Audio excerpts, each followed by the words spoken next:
This is a nice beginning position to work on engaging posterior chain, especially glute activation, without tensing at your back. One of the biggest problems we run into is anytime we try to do stuff for the backside of our legs, whether it be our hamstrings or our glutes, we have a tendency to also activate lumbar paraspinals and compress our spine. And when we do that, a lot of times it brings on pain, so that pain will inhibit any positive effects of activating these areas. So this is a nice position to start to get an improved firing pattern that keeps your back supported. So over a ball, you can also rest over an ottoman, anything that you can put underneath your stomach that you can rest on. So I'm going to go over top of this ball with my hands on the floor. And this ball is going to give me something to let my back kind of round against. So as I'm in this position, we're going to lightly tense the stomach by pushing our belly into the ball. And in doing that, it engages my stomach, and I also feel that it opens my back a little bit. So it's a little bit of a nice stretch for your low back in general to begin with.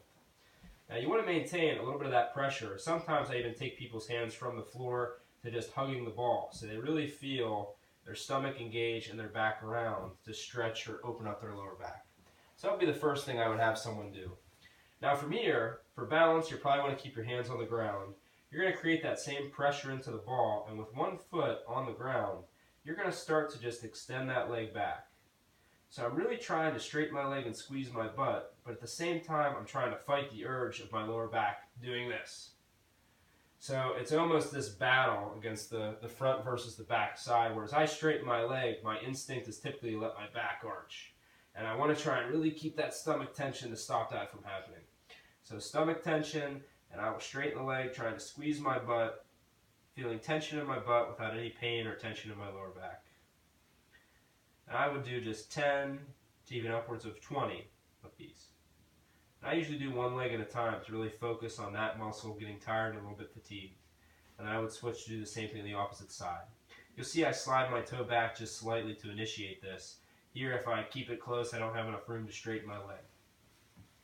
Now once you're able to do that 10 to 20 times on each leg and it doesn't feel too bad, we would try and do a little bit of a leg lift with it. So the same concept of pressure into the ball and rounding the back.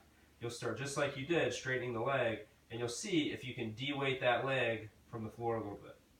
This becomes much more difficult in the way of balancing and stability, especially on this other knee that's on the ground.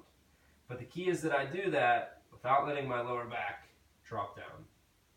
So it's a nice little sequence to go through to try and see if you can activate your glute without activating your lower back. So pressure into the ball first, maybe 10 to 20 times, and then seeing if you can combine that with straightening of the leg. And then if that's going okay, you're going to go next to straightening of the leg, and can you lift it off the ground just slightly. That's it.